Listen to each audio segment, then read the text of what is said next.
I hope current affairs आपने पढ़ लिया होगा यूपीएससी लेवल का जो सेशन है उसको अटेंड जरूर से किया होगा। सो टुडे इज 26 नवंबर। आज के टॉपिक्स देख लेते हैं और इनका सारा डिटेल डिस्कशन आप मेरे सेशन में देख सकते हैं। My name is Saurabh Pandey. देखिए, पहला टॉपिक हाईली गुबी वॉल्केनिक इरप्शन है। ज्योग्राफी के अंदर इसको इंक्लूड करेंगे, अफार रीजन के अंदर है और इसका डिटेल डिस्कशन आप एक बार जरूर से गो थ्रू होगा। इसमें एक कंसेप्ट आता है रिफ्ट वॉल्केनिज्म का। It is located on East African rift where the African plate and Arabian plates are slowly pulling apart.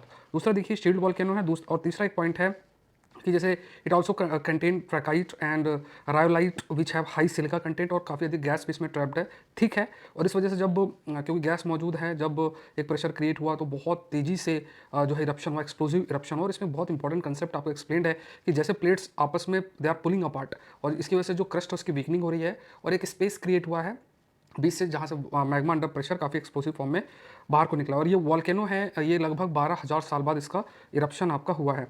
दूसरा एक टॉपिक आपका आ जाता है, this is again special is in news, that is Cuban गार मैंजुआरी, जिसे एट्राक्टोस्टियस और ट्रिस्टोकियस भी बोलते हैं। साइंटिफिक नेम है क्यूबन गार का और कहा जाता है इसे लिविंग फॉसिल।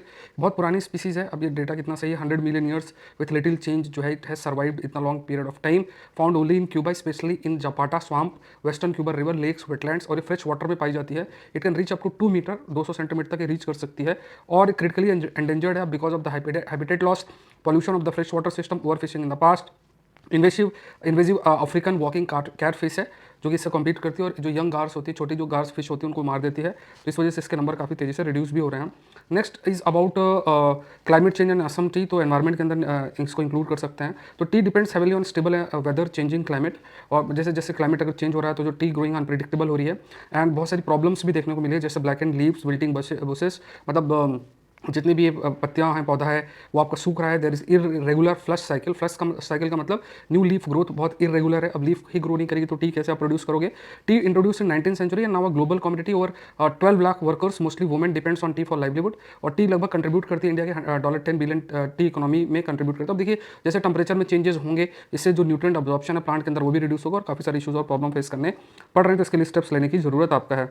इसके अलावा पर्सनालिटी राइट और एआई डीप फेक के बारे में काफ़ी इंपॉर्टेंट एस्पेक्ट है। अब जैसे जैसे अगर पर्सनालिटी राइट की बात करें तो पर्सनालिटी राइट जो है it allow a person to control their name, face, voice and identity. अब डीप फेक की वजह से जो पर्सनालिटी राइट है वो हैम्पर भी हो रहे हैं। मतलब it's very difficult to protect identity from misuse. तो एआई रिस्क की वजह से हमें कई स्टेप्स लेने पड़ेंगे, जहाँ पे यूएस का मॉडल फॉलो किया जाता है जो कि पर्सनालिटी को एक प्रॉपर्टी की तरह कहता है, और एक यू का मॉडल है जिसमें डीप फेक को हाई रिस्क कैटेगरी में रखा गया, तो हाईएस्ट लेवल का रेगुलेशन है। तो हमें भी अपने लॉज में चेंज करने होंगे जिससे कि पर्सनालिटी राइट्स को प्रोटेक्ट आपका किया जा सके। फिर एक ड्राफ्ट सीड बिल 2025 है, तो इसको आप डिटेल में देख लीजिएगा। मेरा सेशन में लिंक नीचे दे रखा है, जरूर से जरूर सेशन गो थ्रू होइए। Civil service